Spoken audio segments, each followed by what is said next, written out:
Welcome back to the Accel Advantage Podcast, where we talk about decisions our business owners face around risk, money, and growth.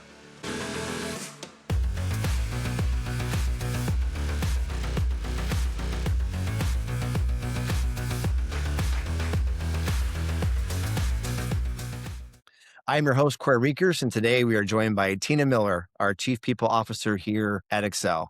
And today we're going to discuss what top talent actually wants in 2026. Tina, welcome to the podcast. Thanks, Corey. Excited to be here. So before we get into today's topic, can you give us a little bit of background about yourself, maybe how you got into the world of HR, and then lastly, and probably most importantly, what you enjoy most about what you do every day? Sure. Yeah, I've been with the Accel Group for a little over 15 years, but I have worked in HR for about 22 years.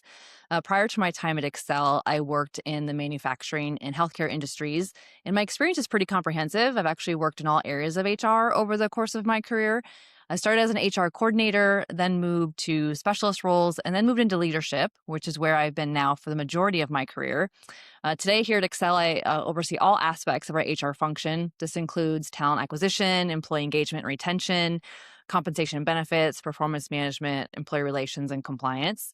And what I really love about working in HR is the opportunity to work with so many different people on so many different levels. First, I really enjoy working with employees and helping them navigate their employment journey, but I also enjoy working with managers and leaders just to make sure that those employees feel supported and have a positive experience with us. So I've had the privilege of working with Tina now for about 8 years. She is an absolutely just incredible asset to Accel. It goes way beyond HR. So super excited to have you really share your wealth of knowledge with the audience today, Tina. So based on the topic, it sounds like there potentially could be a gap between what leaders are thinking what an employee wants versus what actually matters to them day to day. So would you, start with would you agree with that statement, or what are your thoughts there? Yeah, I would. When business leaders think about what top talent actually want right now, most are going to say higher pay, more flexibility, or better benefits. And that's all part of it. But the reality is it's gotten a lot more nuanced than that. And if you're not keeping up, you're probably starting to lose good people, maybe struggling to attract the right people in the first place, and just wondering why engagement feels off within your organization. It's also important to know that this isn't just an HR conversation. It actually directly impacts your business in a lot of different ways. So it impacts how fast your business grows, how strong your team is, and how much time you spend putting out fires on a day-to-day basis. Employee expectations are just different, and it's important to understand what that means for how you lead and run your business. So let's start there. So what has changed from your perspective, and why does this topic feel maybe different than it did maybe 5 years ago? Yeah, a lot has shifted in recent years. And I think one thing is awareness. Employees are way more informed now. They see how other companies operate, they see what else is possible, and they compare. They compare those companies. The other thing is choice. People just simply have more options now. So you combine those two things, and people are a lot less willing to stay in roles that don't fit. But the biggest shift, in my opinion, is mindset. People aren't just asking, what do I get paid anymore? They're asking, how will this job impact my life? Will I enjoy working here? Is this sustainable for me and my family? It's interesting. So I would agree with that. It is a big shift. It's almost like the bar has moved from this is probably a good enough opportunity for me, or maybe even I'm afraid to look for what else is out there because things are quote unquote okay here. So it's actually, interesting because I think people are getting to a point now where they're saying, okay, is this a good fit for me personally and professionally? And so you're seeing maybe people make moves they may not have made years ago because of maybe the courage that they didn't have in the past. Is that a fair statement? It absolutely is a fair statement. You're spot on. Work used to be something you organize your life around, and now it's expected to fit into your life. So that changes how companies have to think about attracting and keeping good people on their teams. Yeah, I definitely agree with that, especially post-COVID. I think employers making people maybe come back to work and others not so much. What I mean by that is back physically to work Yep, and not being hybrid. It's definitely a very nuanced work environment for sure. it So is. let's talk a little more about compensation because that's always, I would say, a big part of the discussion. Where does that sit right now? And I would say when you're interviewing folks today. hmm Yeah, compensation absolutely still matters, and you can't get it wrong as an employer. If you're significantly below the market, nothing else can make up for that. But once you're competitive from a pay perspective, money stops being the only deciding factor. It actually becomes an expectation, not necessarily a differentiator anymore. So more baseline now. Exactly. Yep. And that's where a lot of leaders will get stuck. They keep trying to solve hiring and retention problems with compensation alone. So maybe speaking for some of our fellow business owner clients that we work with, potentially trying to chase the compensation piece alone can get pretty expensive, especially for firms where maybe your largest line item is compensation. Would you agree with that? Absolutely. It is very expensive and it's not always very effective. So one could argue, I think what you're trying to say here is I think you need to maybe strike a balance here. So it's not just about money.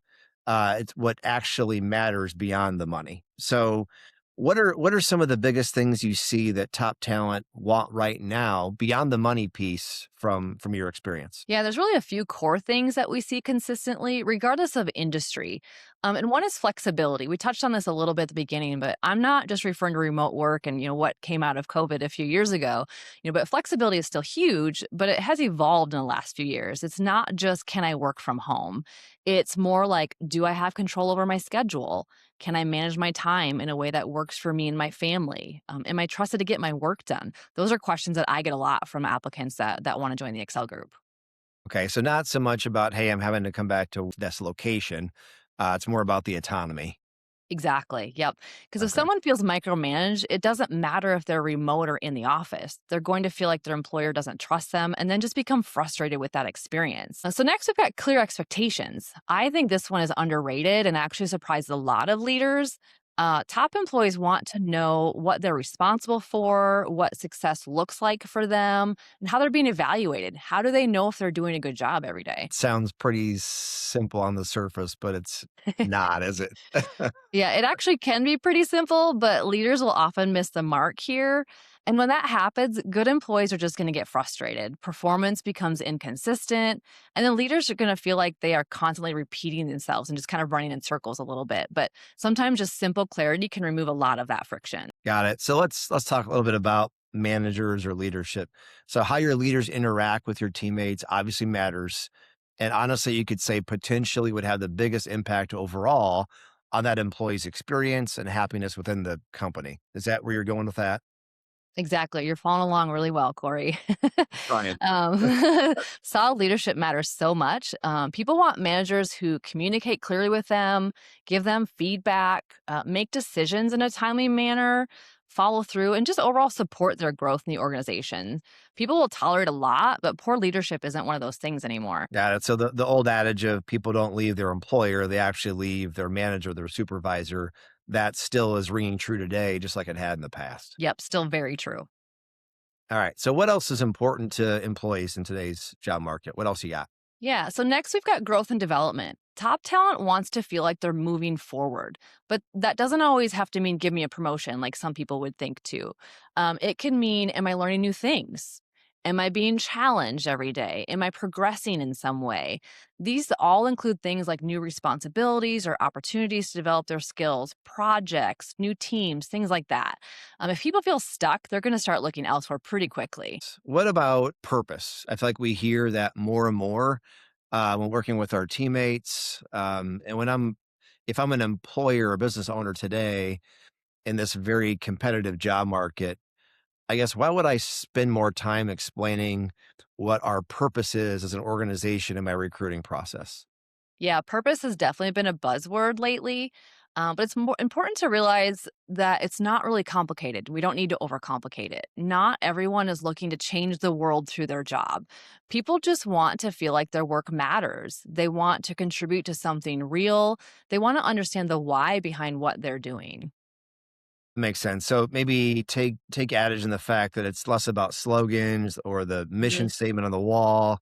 Yep. And I would say maybe take adage in the fact that it's more about connecting with people within the organization.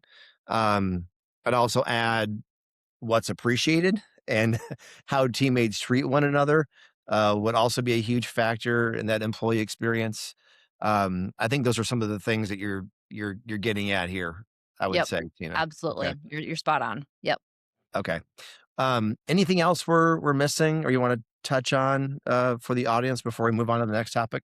Yeah, the last thing I'll mention is that people want just a healthy, functional work environment. This is a big one that doesn't always get talked about a lot, but top talent wants to work in an environment that just functions well, one that has clear priorities, good communication amongst their leaders and team members, reasonable workload so they aren't getting burnt out. They just don't want chaos or friction when they go to work. Yeah, I would definitely agree with that. So, where are you seeing leaders get some of this stuff wrong?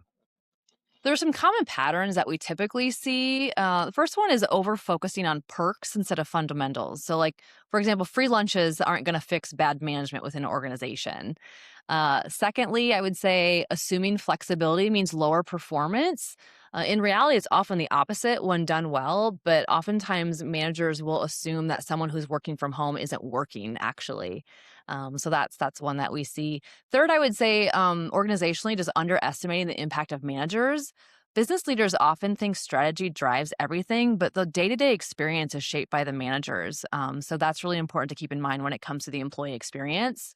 And then lastly, I'd say the mistake would be thinking people only leave for money. That's usually just the easiest explanation, but it's often so much more than that. What's a good example of that disconnect? Do you have one? Yeah, this is an easy one for me. I think companies that invest in a lot of perks, like the free snacks or the cool office spaces, the things that we saw, come out of the Silicon Valley many years ago, everyone's kind of jumping on board with that. They've got a lot of perks, but they don't define the roles or they don't train managers or communicate well. Those perks aren't going to fix the real underlying issues within the organization. Yeah, that makes sense. I would agree with all that. Mhm. So, let's try to connect this back to the potential, maybe the business impact. What do you feel happens to those companies that really can't adapt or maybe won't adapt to what you're suggesting? Yeah, I think they'll typically start to see it pretty quickly. It's going to show up in things like higher turnover. You're going to have employees leaving, longer hiring cycles. You might have a hard time hiring people in a timely manner, just lower engagement with your current employees, feeling like they are, just not engaged with you or their teammates, lower productivity across the organization, and just more burnout from your employees. And over time, it actually is going to become a reputation issue for the organization. Yeah, so it appears based on what you just said, it's more of a slower burn, or death by a thousand cuts. And Yeah, I would agree that's with what great. you're saying. Yeah. That's huge. Yeah, for sure. It really is. And top talent talks to each other. Like we said at the beginning, they have more options now and they're selective about where they go. So it's important to keep that top of mind from a business leadership perspective. So, Tina, this is good stuff. So, you've given us some of our business owners and maybe some HR folks something to think about when it comes to their own hiring practices.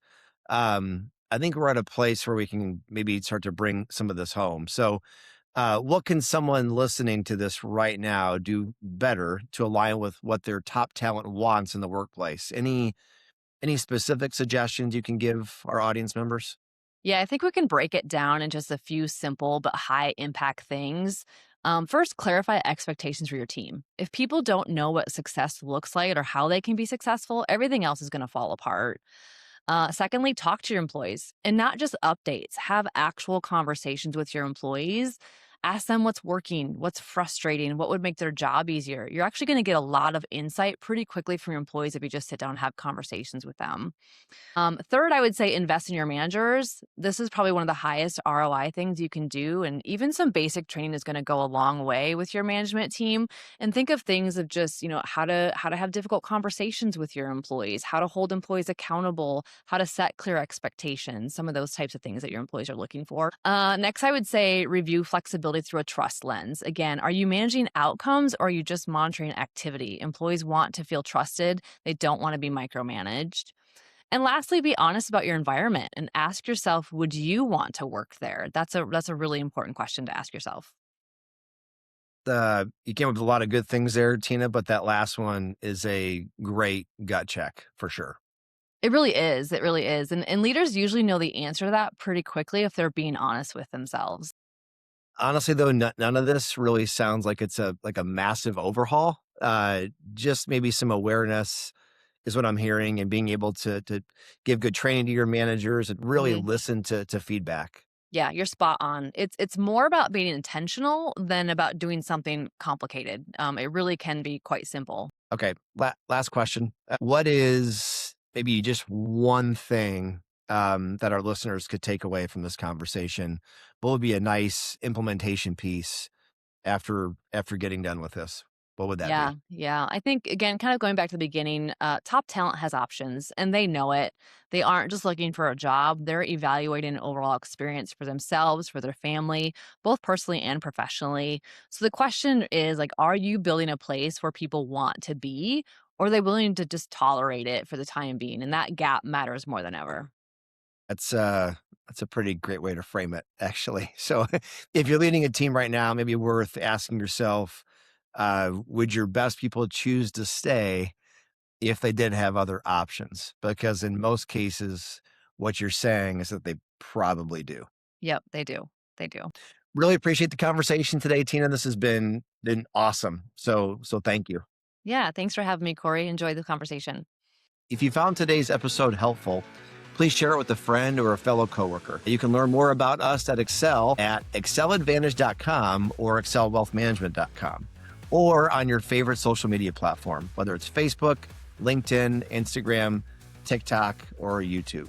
If you like today's episode, we'd love to hear from you. So please leave us a review. And lastly, make sure to subscribe so you don't miss our next episode. Remember, at the Accel Group, we've spent nearly 100 years helping businesses protect what matters most. Thanks for spending part of your day with us, and we'll see you next time on the Accel Advantage.